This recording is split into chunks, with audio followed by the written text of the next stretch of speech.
Okay, in this video, I want you to get started thinking about wealth tiers that are tiers above where you currently are at, okay? When I think about investments and kind of the arc of a person's investing career, I usually like to look at it in terms of different odometer readings for net worth, either in your brokerage accounts or your total net worth.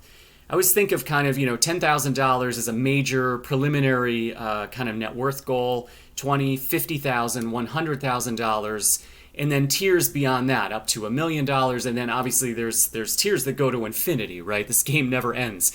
But the whole point is not to sweat the various tiers per se, but just to think about whatever tier you happen to be at now, to be thinking about one or two tiers above where you are. So, let's say you just opened your first brokerage account and you've seeded it with a few $1,000s. You want to start thinking about what is this account going to look like when it's at $10,000 or $20,000, the next kind of tier above. And then also be thinking about $50,000 and $100,000. So think out a few tiers.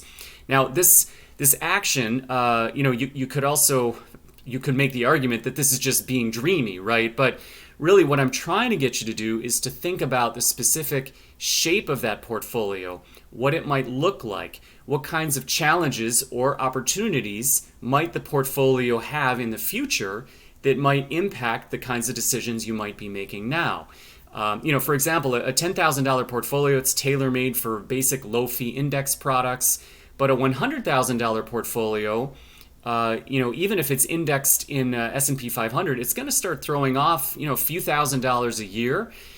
You may actually want to be trafficking in individual stocks, perhaps at that level. I think also, ironically, your risk tolerance, when you use this thinking about future tiers, your risk tolerance becomes a little bit better understood. Here's another example. The young person who's got a $10,000 brokerage account, they can take all kinds of risk, you could argue, because that $10,000 can be pretty easily replaced with future savings from their job, right? Somebody who's maybe further along in life and is at $1 million in capital, well, it's a lot harder to replace $1 million in capital if you face impairments or significant losses. So you may actually find your risk tolerance gets somewhat lower as you get to higher wealth tiers.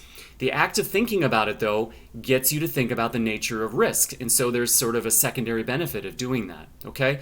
I think also, for example, once you get into multiple millions of dollars of capital, you have to start thinking about not just diversifying your investments, but also diversifying across different financial institutions. You may not want to keep all of your capital at one broker or one bank or whatever.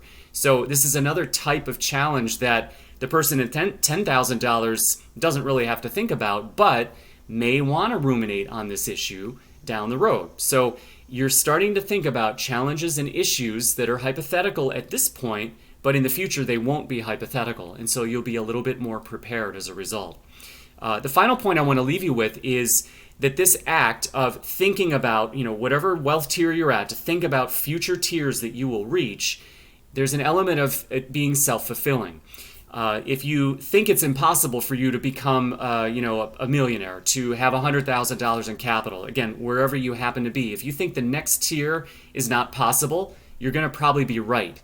If you think it's possible and you start to toy with how it should look, what you will think and what you might do when you get to that level, it starts to get you on the road of setting goals, thinking about timing, thinking about what types of issues you may be thinking about, sort of meta thinking about it, and the whole act becomes an act of self-fulfillingness. So this is why there's merit in doing it.